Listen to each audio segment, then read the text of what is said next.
बड़ी खबर है, इत्तेहाद मिल्लत काउंसिल जो है उसके अध्यक्ष तौकीर रजा का एक बयान आई लव मोहम्मद में सामने आया। उन्होंने बोला इसको बोलने में गलती क्या हो गई है। तौकीर रजा ने कहा क्यों हमारे लोगों की लिंचिंग हो रही है, मुसलमानों की कोई नहीं सुन रहा। एक बार फिर से आईएमसी अध्यक्ष तौकीर रजा ने भड़काने की कोशिश की है। आगे बढ़ते रफ्तार के साथ इस वक्त की 5 बड़ी खबरें अब आपके सामने होंगी फटाफट अंदाज में। बिहार विधानसभा चुनाव से पहले कांग्रेस पार्टी राज्य में पूरी ताकत झोंक रही है। पटना में सुबह 10 बजे कांग्रेस राष्ट्रीय कार्य समिति की अहम बैठक होगी। सोनिया गांधी, राहुल गांधी, प्रियंका वाड्रा समेत कांग्रेस के कई वरिष्ठ नेता शामिल होंगे। बिहार में 1940 के बाद पहली बार सीडब्ल्यूसी की बैठक हो रही है। बिहार विधानसभा चुनावों को लेकर ओवैसी की पार्टी ने सीमांचल क्षेत्र में बड़ी पैठ की रणनीति तैयार की। बिहार में राहुल गांधी, तेजस्वी के बाद अब ओवैसी सुबह 10 बजे अपनी सीमांचल न्याय यात्रा की शुरुआत करेंगे। यात्रा के दौरान ओवैसी बिहार के सीमांचल मिथिला इलाकों में कई चुनाव अभियानों में हिस्सा लेते नजर आएंगे। बॉलीवुड के मशहूर अभिनेता सोनू सूद की मुश्किलें बढ़ती दिख रही हैं। दरअसल ऑनलाइन सट्टेबाजी ऐप मामले में ईडी ने अभिनेता सोनू सूद को नोटिस जारी कर पूछताछ के लिए आज बुलाया। मामले में ईडी ने भारत के पूर्व स्टार क्रिकेटर युवराज सिंह से भी पूछताछ की थी। उत्तर प्रदेश के प्रयागराज में मरीजों को दिक्कतों का सामना बहुत करना पड़ रहा। दरअसल मोतीलाल नेहरू मेडिकल कॉलेज के डॉक्टर्स के साथ मारपीट के विरोध में एसआरएन अस्पताल के डॉक्टर्स ने हड़ताल की।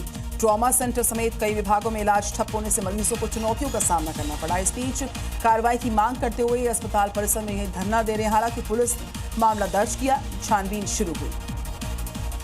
दिल्ली में धौला कुआं बीएमडब्ल्यू हादसे के मामले में आज पटियाला हाउस कोर्ट में सुनवाई होगी। आरोपी महिला गगनप्रीत की जमानत याचिका पर कोर्ट सुनवाई करेगा। पिछली सुनवाई के दौरान गगनप्रीत की जमानत याचिका पर कोर्ट ने दिल्ली पुलिस से जवाब मांगा था। पुलिस और पीड़ित पक्ष ने गगनप्रीत की जमानत याचिका का विरोध किया था। उत्तर प्रदेश के कानपुर में माफिया के अवैध कब्जे पर योगी फोर्स का बुलडोजर गरजा है। 500 करोड़ की जमीन जो है उसको खाली करवा दिया गया। क्या है पूरा मामला, रिपोर्ट देखिए। योगी फोर्स ने कानपुर के साकेत नगर में करीब 500 करोड़ रुपए मूल्य की जमीन पर से अवैध कब्जा हटाया।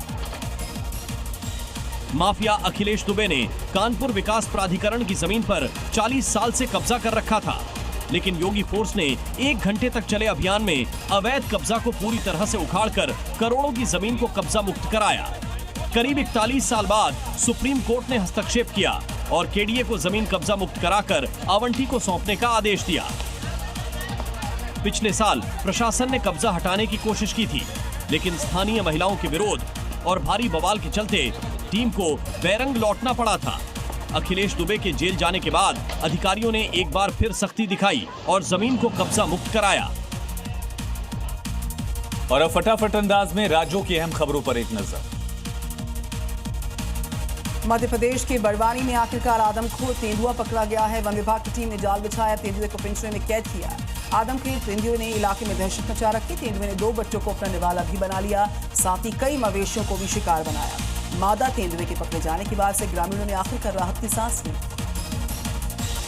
यूपी के जालौन में अजगर के हमले से हड़कंप मचा। मंदिर के पास कब्रिस्तान की झाड़ियों में 15 फीट लंबा अजगर दिखा, जिसके बाद रेस्क्यू टीम को बुलाया गया। पकड़ते समय एक युवक को अजगर ने काट लिया, जिसके बाद जख्मी युवक को अस्पताल में भर्ती कराया गया। बाद में चौकी इंचार्ज सत्यपाल पुलिस टीम के साथ पहुंचे और पकड़े गए अजगर को वन विभाग के हवाले किया गया। बिहार के त्रिवेणीगंज में नदी में नाव पलटने से एक बड़ा हादसा हुआ। सुपौल नदी में नाव के पलटने से एक की मौत हुई है, 4 लोग लापता हो गए हैं।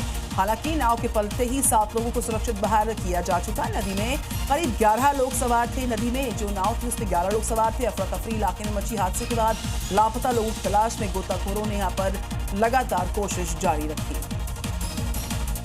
मध्य प्रदेश के मंडला में गर्ल्स हॉस्टल में 7 फीट लंबा ब्लैक कोबरा दिखने से हड़कंप मचा। ये कोबरा हॉस्टल के किचन में छिपा था, जिसके बाद वन विभाग की टीम ने यहां पहुंचकर कोबरा को रेस्क्यू किया और फिर जंगल में छोड़ा गया।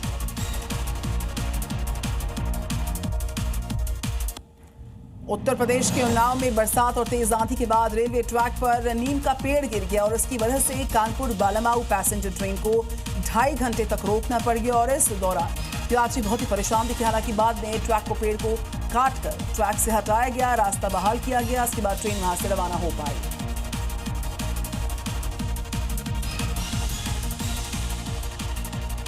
और खबर राजस्थान के कोटा से, जहां विश्वविद्यालय में बीए फर्स्ट ईयर और 3rd सेमेस्टर के छात्रों के फेल होने से यूनिवर्सिटी में हंगामा हुआ। लेकिन आखिर ऐसा क्यों हुआ, देखिए। बताया जा रहा है कि करीब 80% छात्र फेल हुए हैं, जिससे छात्र आक्रोशित हो गए और हाथों पर काली पट्टियां बांधकर और काले कपड़े पहनकर प्रदर्शन किया। वहीं स्टूडेंट्स ने फ्री रीचेकिंग की मांग को लेकर रजिस्ट्रार को 1000 झापन सौंपे हैं।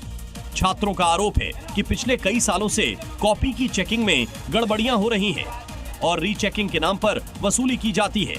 जब छात्र रीचेकिंग का फॉर्म भरते हैं तो अधिकांश को पास कर दिया जाता है। छात्रों ने आरोप लगाया कि विश्वविद्यालय छात्रों के भविष्य के साथ खिलवाड़ कर रहा है।